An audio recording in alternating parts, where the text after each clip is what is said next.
Dawn on October 14th, in the year 1943. Frost clings to the plexiglass skin of a B-17 flying fortress as it shudders at 25,000 feet above Germany. Wind rattles the thin metal walls. The tail compartment feels no larger than a steel coffin. A young tail gunner named Michael Romano kneels on the narrow bicycle seat, his breath crystallizing in the cold air. The reticle in front of him glows faintly. Beyond it, a dark speck grows and sharpens into a Focke-Wulf fighter sliding into the 6 o'clock low approach that has already ended hundreds of American lives. Tracers drift past the target. The German guns flash. Steel tears. For the 8th Air Force, this moment is no isolated terror. It is the pattern of an air war over Europe turning against daylight precision bombing. The mathematics feel merciless. The doctrine feels close to collapse. Yet inside this cramped space, a factory worker from Pittsburgh carries an idea no engineer has built and no commander has approved. It will change the tail gunner's world. It will change survivability itself. How did a forbidden sketch become a lifeline in the sky? We return to the cold autumn of 1943. But before we continue, don't forget to subscribe WW2 Secret Archives and leave a comment about which country you're watching the video from. The air war over Europe in the year 1943 turns heavier with each passing month. Clouds drift over the North Sea. But beneath the calm sky, the 8th Air Force struggles against a truth its own doctrine never expected. The B-17 flying fortress enters combat with the promise of overlapping fire, rigid formations, and the belief that sheer volume of bullets can shield hundreds of men. It is a naval idea lifted into the air. It assumes that guns, working together, can hold the line. Combat strips away the illusion. The Luftwaffe studies the formations, tests angles, and quickly discovers that the 6 o'clock low approach exposes the weakness of the flying fortress. Here, the tail gunner controls the only weapons that matter. Here, the German pilots endure a handful of seconds of inaccurate fire, then strike with cannon shells that rip through alloy like cloth. Each attack becomes an equation the bombers cannot solve. The problem begins inside the structure itself. The tail station of a B-17 feels like a narrow steel capsule. A gunner must kneel on a small bicycle seat, brace his boots against metal ribs, and hold 2 heavy Browning .50 caliber guns that together outweigh him. Cold sweeps through the rear fuselage until the air feels sharp enough to cut skin. Oxygen burns dry in the mask. Turbulence shakes the mount. Every motion requires strength and luck. In front of the gunner sits a ring and bead sight. It resembles the front sight of a frontier rifle, simple and pure, but painfully inadequate at bomber altitudes. It gives no guidance for closing speed. It gives no help for deflection. It offers only a circle and a point, and the hope that the shooter guesses correctly while the fighter screams through the sky. Even gunners in warm training fields struggle with these angles. At altitude, with gloves stiffened by cold and nerves drawn tight, their hit rates collapse. The physics press down on them. At 20,000 feet or more, a German fighter dives with combined speeds that exceed 500 miles per hour. The window of opportunity shrinks to seconds. A gunner must estimate range, read motion, judge future position, and fire before the cannons reach their far greater effective distance. A slight error in lead sends every bullet behind the target. A slight hesitation gives the fighter time to fire.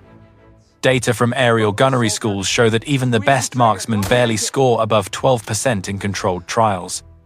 In combat, their numbers fall to single digits. Meanwhile, the 8th Air Force faces a scale of loss that terrifies commanders. The Schweinfurt raids claim dozens of B-17s. The Bremen and Münster missions add more wreckage to the fields of Europe. Replacement bombers arrive too slowly. Replacement crews arrive with fewer flying hours and less confidence. In Washington, the reports reach General Hap Arnold, who begins to question whether daylight bombing can survive without a radical change in defensive accuracy. The stakes rise with each mission. To lose the tail guns is to lose the entire doctrine. Romano enters this world as one small part of a massive machine. Born in Pittsburgh, he grows up among blast furnaces, steel dust, and the clatter of plant machinery. At 16, he leaves school to support his family. He learns to repair equipment with improvised tools and instinct. Nothing in his record marks him as gifted. Nothing predicts that he will see angles others overlook. The Army Air Forces assign him to aerial gunnery training because he is small enough to fit where larger men cannot. At 5 feet 7 and roughly 145 pounds, he occupies the cramped tail space that demands more endurance than comfort. He trains for a handful of weeks. He practices clearing jammed belts. He fires at towed targets that drift lazily compared to real fighters. Instructors grade him as average, but numbers fail to capture the reality waiting over Europe. The first time Romano kneels inside the tail compartment of his assigned B-17, he feels the entire aircraft flex and tremble around him. The first time he fires in combat, he watches tracers disappear uselessly into empty air. He learns the truth every gunner learns. The ring and bead sight is almost blind. The background pressure deepens after each mission. On his early sorties, fighters approach from below and behind, just as they have been doing all year. Romano pours bursts of fire across the sky. He feels recoil slam into his arms. He counts the rounds and forces himself not to look away. Yet every burst misses. His bomber lands with dozens of holes punched through its skin. On one mission, a friend in another crew dies when a German fighter cuts straight up the center line of the tail. Romano survives, but the knowledge that he could not protect another man settles in his chest and remains there. By October of 1943, the failures reach beyond emotion. They become lethal arithmetic. A bomber requires 25 missions for a crewman to complete his tour. Few tail gunners come close. Loss rates suggest that no defensive doctrine can save them without improvement. Engineers in the United States work on powered turrets, but these require removing the entire tail section, a task impossible to complete on aircraft already deployed in England. The Cheyenne tail turret sits on drawing boards while men die above Bremen and over Münster. The 8th Air Force cannot wait for next year. This is the environment that shapes Romano's thinking. Every day he sees evidence that the official solution does not exist. Every day he fights with equipment that lags behind the demands of the air war. He stands inside the gap between doctrine and reality, the same gap that swallows aircraft, one by one. In that gap, a question grows. If the weapons do not work, what holds a gunner back from building something that does? His background in steelwork gives him a different view of machinery. He understands how parts can be combined. He knows that alignment matters more than polish. He sees that a sight which shows the gun's true direction matters more than a textbook. This practical knowledge, gathered in heat and sweat years before he boards a bomber, becomes the seed for change. It gives him the confidence to touch equipment most airmen would never question. The stakes sharpen further when he watches his tracers vanish behind incoming fighters. He realizes that the flaw is not his trigger pull. The flaw is the sight that gives him no information about where his bullets travel. He cannot judge lead. He cannot watch correction. He is firing into a future position he cannot map. The guns are not broken. The mount is not broken. The sight is broken in principle. And in the year 1943, no one has offered the tail gunner a tool to fix that blind spot. This tension becomes the center of the story. On one side stand regulations built for safety and uniformity. On the other side stand bombers that fall each week because their weakest position cannot protect them. The background becomes a battlefield of doctrine, tradition, and survival. Romano, 19 years old when he enlists, arrives at the moment when the 8th Air Force needs a new idea, yet has no official path to reach one.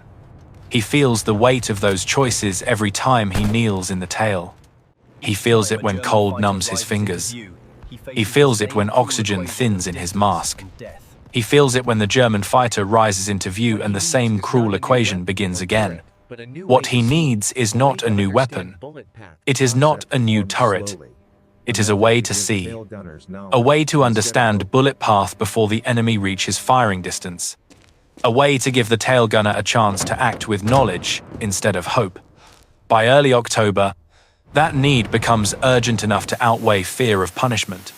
The background sets the stage. The stakes make inaction impossible. And the air war over Europe pushes a young gunner toward a solution no manual has ever described. Night settles early over Bassingbourn in early October of the year 1943. The field lights glow faintly against low clouds. Mechanics roll tool carts across the concrete. The base sleeps in slow waves. But inside the quiet hangars, some problems refuse to rest. Michael Romano sits in the tail of his bomber with a small flashlight pressed between his teeth. His gloves rest on the floor. His logbook lies open across his knee. The ring and bead sight in front of him looks dull and narrow.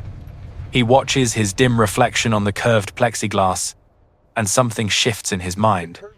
The curve of the window shows more than the iron sight ever could. It shows slanted angles behind his guns. It shows a world slightly wider than the mechanical frame allows. Romano studies the reflection until the idea lifts into clarity. If a gunner can watch his own tracer path through a mirror, he can correct his aim before the fighter reaches cannon range. If he adds a reflector sight to mark the target, he can create the missing link between instinct and geometry. The concept feels crude, almost childish, but it feels possible. He sketches fast, drawing arcs and lines, marking angles that only he understands. A carpenter's protractor borrowed from the machine shop helps him measure the sight line. He imagines small convex mirrors attached by light brackets. He imagines a salvaged reflector glass mounted above the yoke. The bomber creaks in the night wind as if listening. Romano works for hours until the shapes form a system. When the first light reaches the hangar roof, he closes his logbook. The idea will not die inside a sketch. To build it, he needs help, not from officers, not from engineers. He needs a man who shapes metal for a living. Technical Sergeant Frank Kellerman fits that world. Kellerman works in the sheet metal shop, broad-shouldered and slow-spoken, a veteran of the Civilian Conservation Corps and a lifetime of repairing whatever can be hammered back into shape. Romano finds him during a late shift and unfolds the sketches. Kellerman studies the lines with an expression that mixes caution with curiosity. This is illegal. He tells Romano, it breaks technical orders. It risks court-martial. Romano nods because he knows it. He also knows that men die each week while waiting for official answers. Kellerman exhales and asks one question. When do you fly again? Romano tells him, the mission launches in the morning. Then we had better begin now. Kellerman says. They move into a corner of the hangar where scrap metal piles against a wall. Kellerman pulls damaged navigation mirrors from a crate. He removes a reflector sight from a wrecked P-47. He cuts small plates of aluminum from a ruined airframe. The work begins with the sound of metal meeting tools. Romano holds pieces while Kellerman drills holes and shapes brackets. They attach ball socket joints taken from control surfaces.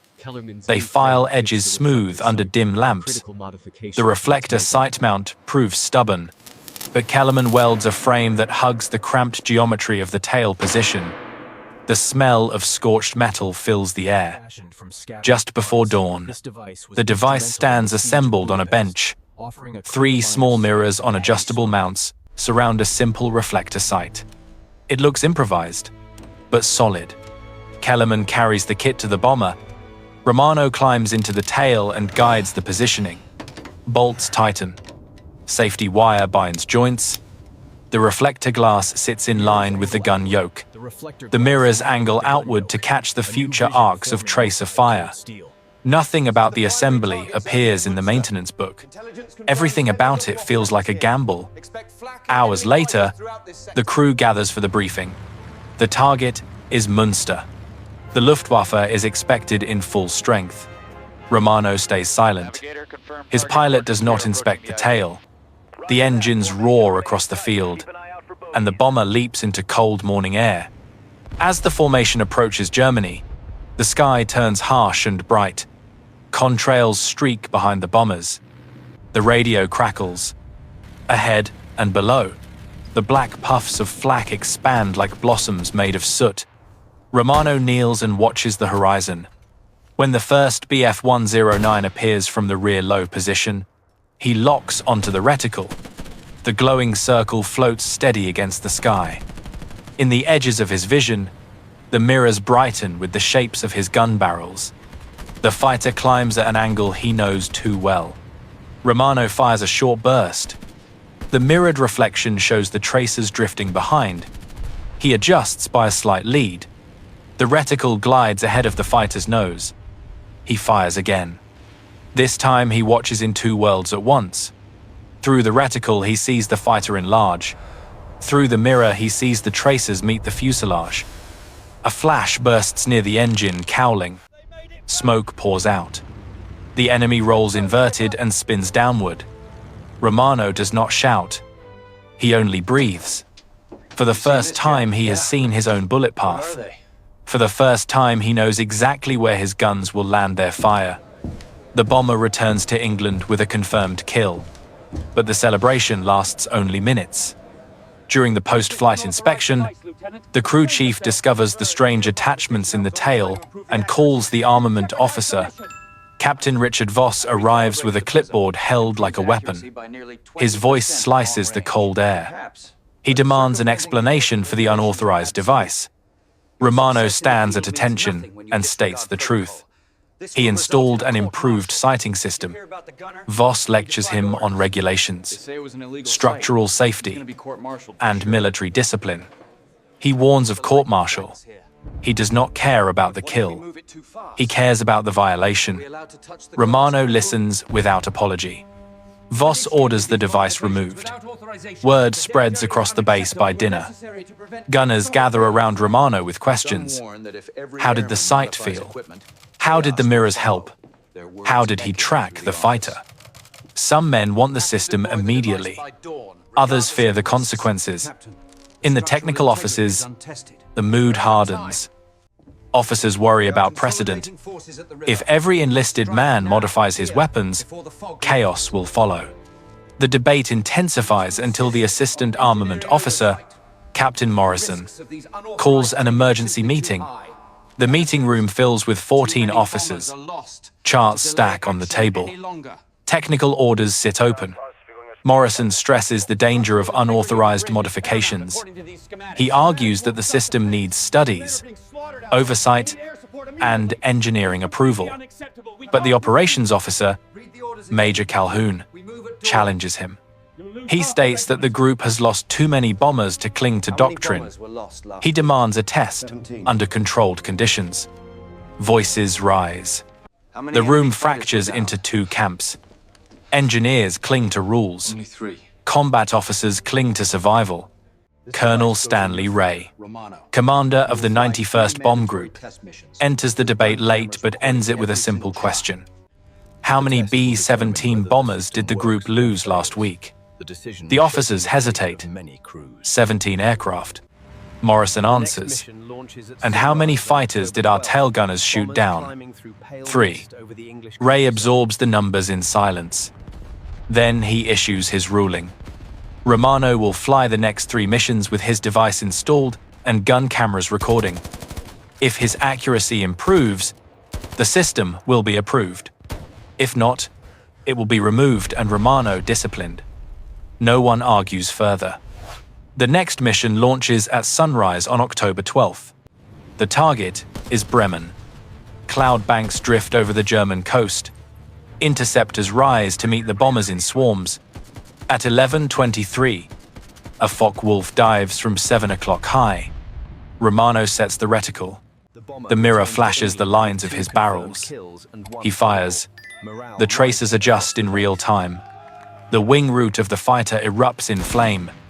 20 minutes later, a Bf-109 approaches from the classic rear-level path. Romano centers the reticle and fires another controlled burst. The canopy shatters. The fighter falls away. The gun camera records everything. Romano returns to England with 2 confirmed kills and 1 probable. His total ammunition expenditure stands dramatically below normal. Engineers cannot deny the footage. Morrison watches the film with tight lips and finally mutters what the data already proves. The system works, but he insists on standardized materials and formal specifications. Colonel Ray refuses to delay. He orders Kellerman to produce as many units as possible, using available salvage and base resources. Thus begins one of the most improvised manufacturing efforts of the war. Kellerman and his team scour the airfield for reflector sights from wrecked fighters, mirrors from broken navigation assemblies, and aluminum from damaged airframes. They set up a production line in a hangar lit by portable lamps. 4 units per day leave the benches. The devices vary slightly in appearance, but all follow Romano's basic geometry. Tail gunners step into their stations and test the new sightlines. Many whisper that the design feels like the guns finally speak back. The results show almost instantly. On the mission to Duren, tail gunners equipped with the reflector mirror system achieve 11 kills out of 47 attacks. On the strike against Wilhelmshaven, 16 kills follow. On the Gelsenkirchen mission, 13 more. Hit rates nearly triple the previous average. Luftwaffe pilots begin to sense the change. After action, reports note that American tail fire grows more accurate and more dangerous. Veteran German ace Hans-Joachim Jabs writes in his diary that the flying fortresses have become significantly harder to approach from the rear. News travels fast.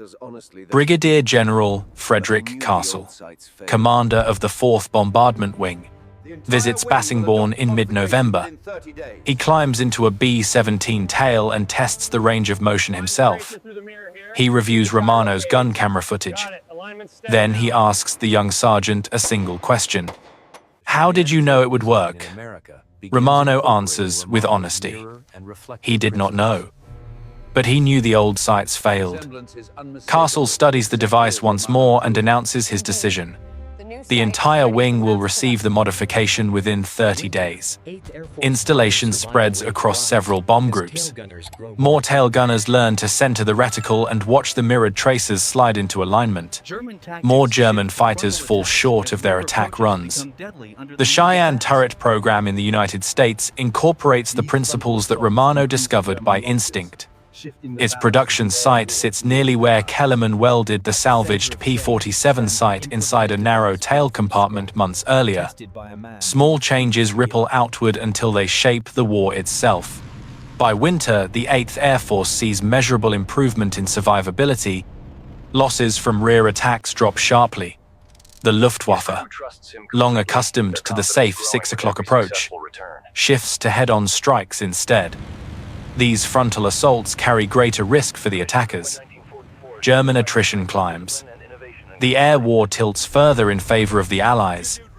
And at the center of this change stands a device built in secret, assembled from scrap, and tested by a man who refused to accept that dying was the only option available. Romano continues flying into early 1944. His accuracy grows. His confidence turns calm and disciplined. His crewmates trust him in ways that words cannot express. Each mission reinforces the idea that a simple change in perspective can save lives. But war cares little for heroes. In February of that year, during the large-scale strikes of Big Week, flak tears through Romano's bomber over Leipzig. The aircraft spirals downward. He fights the guns until the tail floods with hydraulic fluid. The crash landing in Belgium leaves the crew battered and shaken. German soldiers capture them soon after. While Romano sits behind barbed wire in a prisoner camp, his mirrors and reflector sights continue to guard crews still flying over Europe. Hundreds return home because one gunner chose not to obey a broken rule. Thousands survive because a factory worker from Pittsburgh trusted his own eyes more than official doctrine. The tail gunner's world is built from thin metal, cold air, and the steady thrum of engines that never feel close enough to warm the body. Before each mission, Michael Romano moves through the pre-dawn fog at Bassingbourn with his parachute pack slung over one shoulder. The darkness smells of wet grass and engine oil. Ground crews shuffle past him with tired nods. Men speak softly because voices carry differently on mornings when danger feels certain. Romano checks his guns with the same rhythm he uses to keep fear at a distance. Each latch, each feed belt, each bolt becomes a quiet promise that he will try to protect his crew. Inside the tail, human life compresses into tight corners. The bicycle seat digs into bone. Frost gathers on the walls. A gunner must curl his back, fold his legs, and brace against vibrations that pulse through the entire airframe. Breathing becomes ritual. Every inhale lifts against the weight of the oxygen mask. Every exhale fogs the glass for a brief second. The isolation sits heavier than the guns themselves. No one stands beside the tail gunner. Voices from the interphone reach him as faint murmurs from a distant world. Romano carries the memories of other men into this small space. He remembers the friend who once shared a barracks cot with him, a man who joked loudly at breakfast, a man who died when a fighter rose directly behind his aircraft. He remembers long nights after missions when he stripped the guns down to clean them, wondering whether a different sight or a different angle might have saved someone. These thoughts cling to the steel ribs of the tail compartment. They shape every decision he makes. On the ground, the mechanics who support him live their own quiet war. Kellerman wipes metal filings from his hands after long hours in the sheet metal shop. He knows the names of the crews whose aircraft he repairs. He knows when a tail section returns with fewer bullet holes than usual. The men in the hangar work by instinct and fatigue, driven not by medals but by the simple knowledge that a loose bolt or a misaligned bracket could determine whether a crew returns. Their hands smell of solvent and aluminum. Their uniforms stain with hydraulic fluid that never fully washes out. They speak little, but they listen to the engines at takeoff until the last aircraft fades into the sky. For the crews who survive crash landings or prisoner camps, the human cost of the air war never leaves their bones. Romano feels the shock of the crash in Belgium long after his bruises fade. In the prisoner camp, he thinks not of victory or doctrine, but of the familiar hum of the B-17 and the small mirrors he once polished before each flight. He wonders which crews are using them now, and whether the sight gives them the chance he once lacked. Years later, when war lies far behind them, the surviving tail gunners gather on the grounds of Bassingbourn. They walk slowly across concrete once scorched by exhaust. Some carry photographs. One man carries a mirror bracket wrapped in cloth. Age gives their voices softness, but gratitude sharpens their words. They tell Romano that his idea helped them come home. They tell him that his mirrors changed the shape of their lives. Romano, modest as always, shrugs the praise away. But in their eyes he sees something unmistakable. He sees the truth that human choices, made in cramped spaces and measured in seconds, can echo across generations. Across the command posts of the 8th Air Force, the story of one tail gunner's improvised sight begins as a curiosity and grows into a point of reflection. Senior officers in England study casualty charts that rise too sharply for comfort. They compare the cost of each mission to the expected gains and see that daylight precision bombing rests on a thin edge. When reports from the 91st Bomb Group show a sudden rise in defensive accuracy, the data forces a conversation deeper than regulations. It challenges long-held assumptions about how innovation should flow through a military system. American commanders accustomed to strict procedures find themselves reconsidering the boundaries of initiative. They see how a modification created in a hangar, without formal approval, now shifts the survival curve of entire bomber formations. Some officers argue that such ingenuity reflects the core strength of American war culture. where practical skill and personal judgment often fill gaps left by bureaucracy. Others worry that encouraging field modifications might blur lines that protect safety and discipline. The debates move quietly through corridors at High Wycombe as the war continues overhead. The broader American public remains unaware of these internal struggles. Newspaper headlines in the United States focus on strategic results rather than on the mechanics of defensive gunnery. Families read about losses over Bremen or victories over industrial targets without knowing that a set of mirrors and a salvaged reflector glass help determine which crews return. Only later, when wartime studies become public, will analysts recognize that improvements in tailgun defenses contributed directly to reducing bomber losses and sustaining the momentum of the air campaign. In Germany, Luftwaffe pilots notice the change first. They sense increased danger during rear attacks once considered routine. Fighter briefings begin to include warnings about more accurate American tailfire. Some units instruct pilots to shift toward head-on assaults, accepting greater personal risk to avoid the deadly funnel behind the B-17. German tactical doctrine adapts, but each adjustment pulls resources, training, and time they can no longer spare. The air war over Europe becomes a contest not just of machines but of evolving ideas, where small innovations ripple outward into strategic shifts. Among Allied planners in London and Washington, the improved performance of B-17 tailgunners strengthens confidence in the daylight bombing doctrine. Better survivability means steadier pressure on German industry. It means fewer aircraft lost in the long approach routes. It means morale that holds when winter sets in. The broader coalition benefits from a tool that did not exist on any blueprint. Engineers on both sides of the Atlantic take note, especially those working on the Cheyenne tail turret and other late-war defensive systems. They incorporate the principle Romano discovered through experience. A gunner must see clearly where his bullets travel, viewed from a global perspective. The change seems small at first glance. A mirror, a bracket, a salvaged reflector sight. But wars often turn on details that allow men to fight another day. As the Allies push deeper into occupied Europe, the survival of bomber crews becomes part of the larger momentum that shapes the war's final years. The mirrors in the tail of a B-17 reflect more than tracer arcs. They reflect the enduring truth that human insight can alter the course of vast campaigns, even when born in the cramped space of a lonely compartment over hostile ground. By the final months of the year 1943, the air war over Europe begins to shift in ways that few commanders fully expect. The 8th Air Force continues to face fierce resistance, but patterns inside the casualty reports change. Losses from rear attacks decline. More crews return with stories of fighters breaking off early. More gunners speak of seeing their own bullet paths with a clarity never known before. Behind these numbers lies a simple truth. An improvised device built from scrap metal, mirrors, and a salvaged reflector sight has altered the balance of survival. The measured results become undeniable.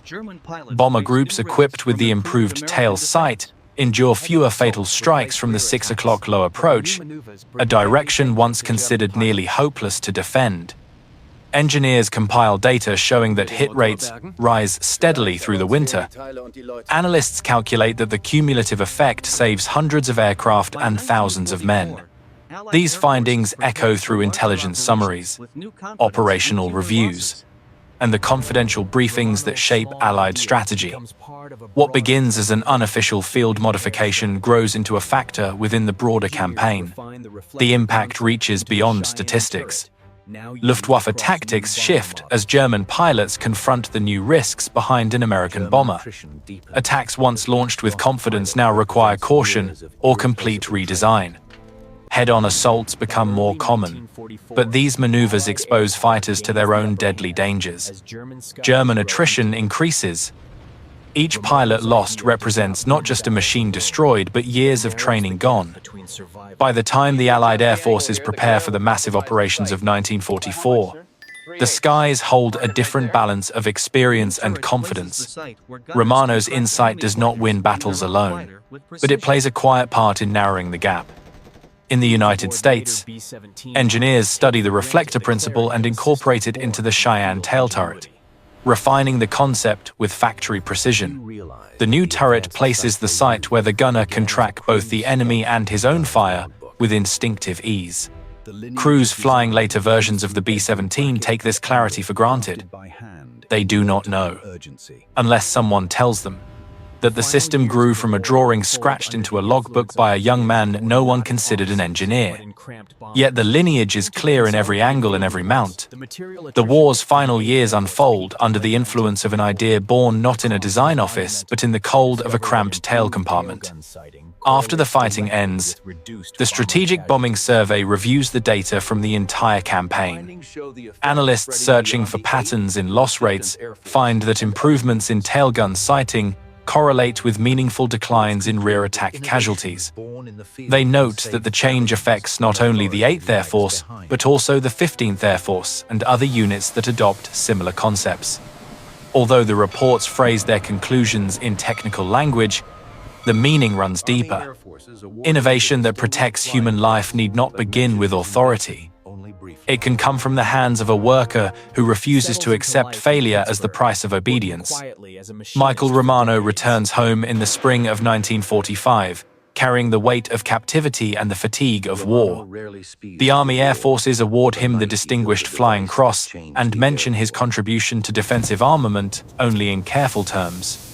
He settles quietly into life in Pittsburgh, marries, raises a family, and works as a machinist for decades. He rarely discusses the war.